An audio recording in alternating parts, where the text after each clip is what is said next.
If you follow me on Patreon or on X, some of the things that I'll be saying here would be familiar to you. I've said some of these things on different channels at different times. I wanted to create a piece where I will be putting together in one clear, concise narrative and also aggregate everything. Because as I've said different things at different times on different channels.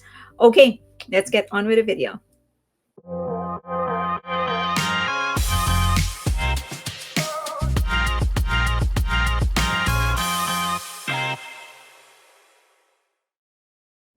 Jimin's solo single Who camped inside the Billboard Hot 100, an unprecedented feat for an Asian native soloist.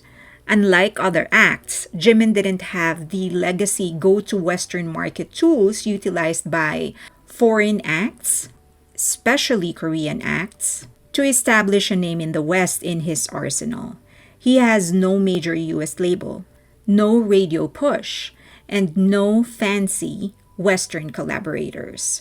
Jimin stayed afloat for 33 weeks with the most elite of forces even billion-dollar labels can't manufacture: his artistry and his fans.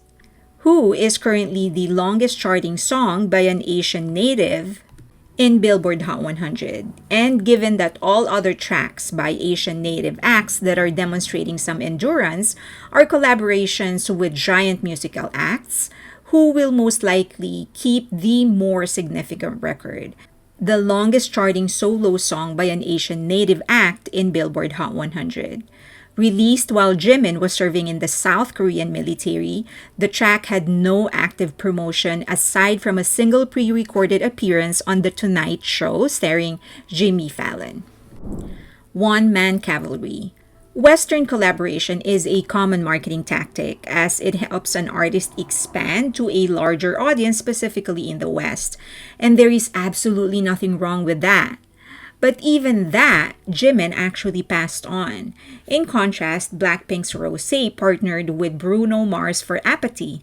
Mars himself fielded in 35 songs in Billboard Hot 100, 9 of which went to number 1, and he has accumulated more than 750 weeks inside the chart. Outside of Apathy, the only other song in Rosé's first album that actually charted was Toxic Till the End, for a week at number 90. Jennie, her bandmate, also saw her most successful song inside Hot 100 via a collaboration with The Weeknd, who's an even bigger monster inside the chart. The song is One of the Girls. The Weeknd himself has fielded in 117 songs inside Billboard Hot 100 and an accumulated 1,128 weeks inside the chart. But Jimin didn't need a collaboration. He broke records solo, twice. First, with Like Crazy, a foreign language track that Jimin wrote and produced, debuted at number 1 on the Hot 100. It broke a 62-year drought for an Asian soloist in the summit, but also it's only the second foreign language song to debut at the top. The first one was Life Goes On by his own group BTS. Now it's Who, an English song developed from Jimin's own idea and direction. An unlikely champion in a rigged arena. The Billboard Hot 100 is a reflection not just of streaming but also of radio and sales. And radio, as insiders know, is deeply influenced by music executives and label power. While technically illegal, the practice of payola continues in shadowy forms. Executives influencing rotations, boosting favored tracks, and shutting out independents.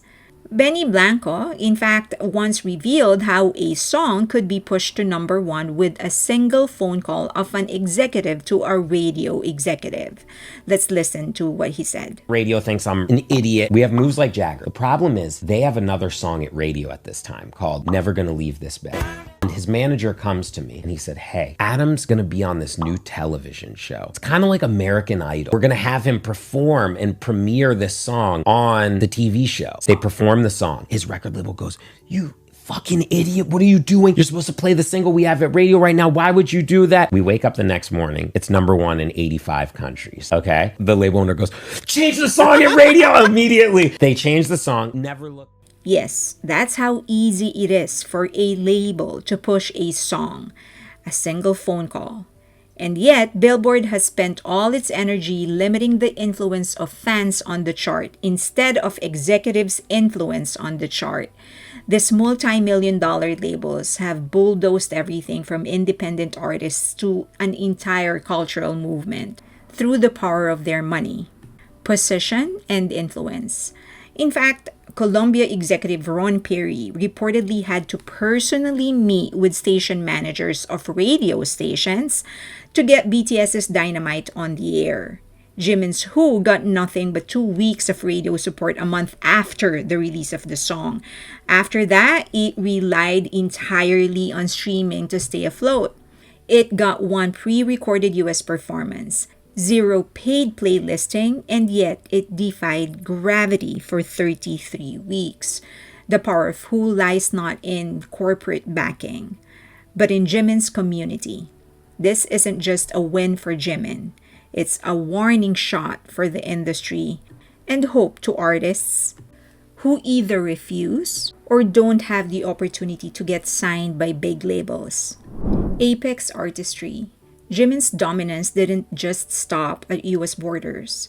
It stayed for 28 weeks on the UK official singles chart, longest for an Asian native act post-reform.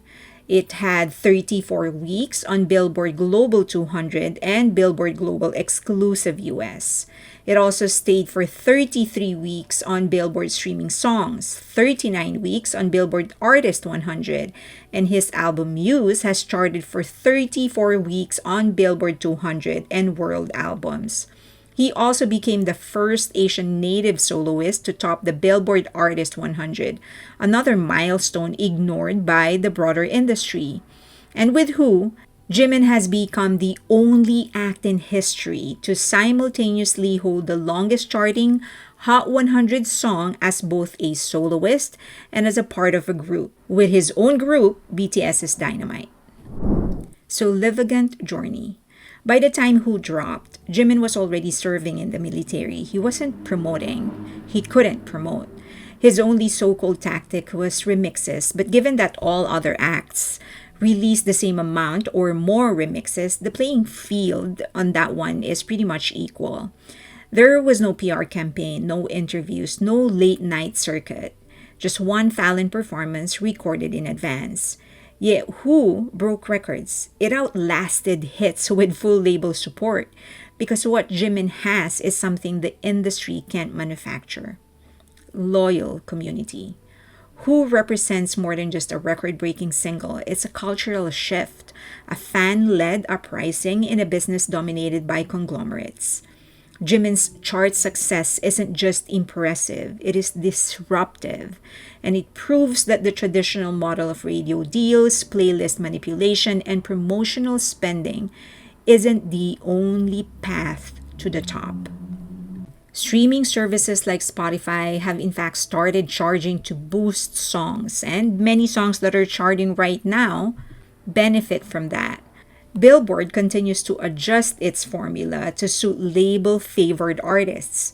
Meanwhile, Jimin and BTS remain largely untouched by these tactics. And the industry has noticed, and they are very uncomfortable. The rebel among rebels. Jimin was never supposed to be the one.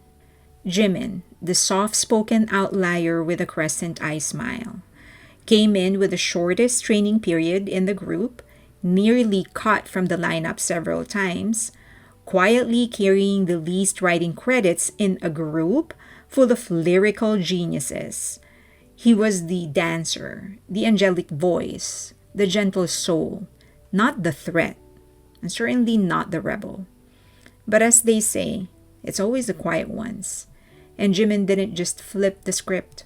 He rewrote the entire damn thing. From the background to the blueprint, he went from barely having a line to owning every line. Concept, direction, production, sound, vision.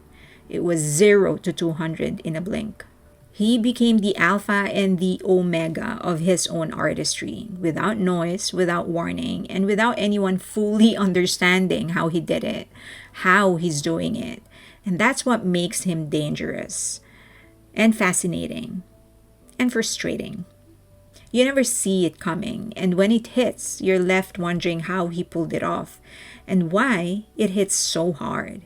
And the truth is, someone else will eventually break his record. Someone is going to chart longer, stream bigger, top higher, but they will never be first.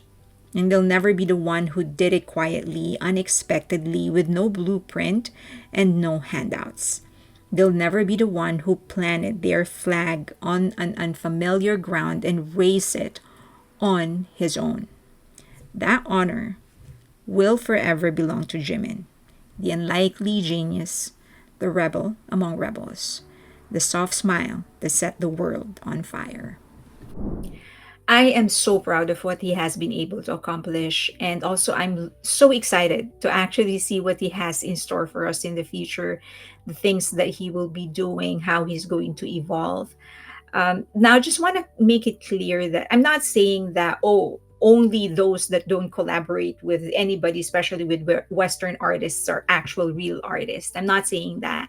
In fact, I hope that someday he would actually collaborate more with other artists and other producers and other songwriters, because I believe it actually has its benefits. You get to learn the experiences and get the learn the wisdom of people who lived other lives and who had decades of experience that you will most likely not be able to live. And having that fusion and being able to exchange that, I think that's valuable for the growth of an artist.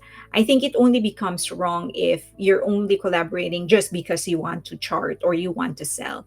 For as long as the growth is actually the you actually grow out of that partnership, I think that's okay. And as I've said, I hope that he does it in the future more. I'm really excited, and I really will take whatever it is that I can get. And as early as now, I'm already manifesting his world tour. And I hope that you join me. Okay, I would love to hear your thoughts. Please leave them in the comment section below. This video is about Jimin, so let's just talk about Jimin. Okay, no fan wars, and you can say whatever it is that you want to say, for as long as you say it respectfully. Also, follow me on X, formerly Twitter, and also on IG. And also, please be a member of our community. It's a great community. We don't just talk about BTS, we talk about other things, and there is a real community there. It's not just the fan base, it's a real community. We support each other and we're pushing each other to be better. All right, I'll see you there.